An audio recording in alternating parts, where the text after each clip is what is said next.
नमस्कार, मी सिद्धार्थ भडकुंबे, जनता संघर्ष news channel मध्ये आपल्या सर्वांचं स्वागत आहे।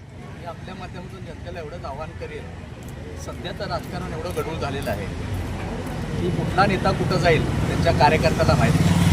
आणि आता जी गर्दी बघितला तर लोकांना पर डे आमच्या माहितीनुसार पैशावर बोलवलं गेलं आहे। पण बहुजन समाज पार्टी एकमेव अशी देशातली पार्टी आहे की कार्यकर्त्याचे जीवावर चालते पार्टी। आम्ही आपल्या माध्यमातून मतदारांना एवढं आवाहन करू शकतो, बहुजन समाज पार्टीला एक वेळेस अवश्य संधी द्या।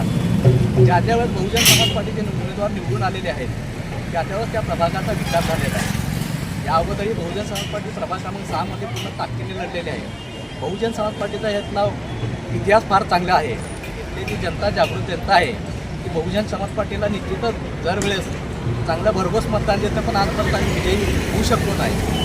2007 साली 2 नंबरला इथं पडलेला आहे या प्रभागामध्ये बहुजन समाज पार्टी।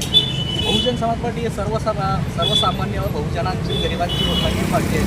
लोकांच्या प्रश्नासाठी प्रत्येक वर्षी आम्ही रस्त्यावर लढत आहे। बहुजन समाज पार्टी कमाई घरकुलचा विषय असू द्या, इथल्या ड्रेनेजचा विषय असू द्या, इथल्या लाईटचे विषय असू द्या, आम्ही सत्तेत नसताना पण आंदोलन करून या सगळ्या गोष्टी आम्ही मान्य करून घेतलेल्या, मागण्या मान्य करून घेतलेल्या। लोकांचे जे प्रश्न असतात त्या अडचणींना बहुजन समाज पार्टीचे दादा विभागातले कार्यकर्ते कंटिन्यू झटत आहेत। याच्या पुढे जर आपण संधी दिला तर निश्चितच या प्रभागाचा बहुजन समाज पार्टी मॉडर्न राहील शहरामध्ये। किंवा उदाहरण देते बहुजन समाज पार्टीचा नगरसेवक कसं काम करतो ते आपल्या सर्वांनाच माहीत आहे। बहुजन समाज पार्टी एक संधीसाठी आपल्याला आव्हान करते मतदारांना, एक वेळेस दूध छाप आर्थिक छाप या घोषणेनुसार बारामतीमध्ये शरद पवार आणि अजित पवारच्या घरामध्ये बहुजन समाज पार्टीने जी धडक मारलेली आहे, त्यांच्या बाले किल्ल्यात बहुजन समाज पार्टीचे महाराष्ट्राचे महासचिव काळूराम चौधरी यांची कन्या कुमारी संगमित्रा चौधरी हे निवडून आलेले आहेत।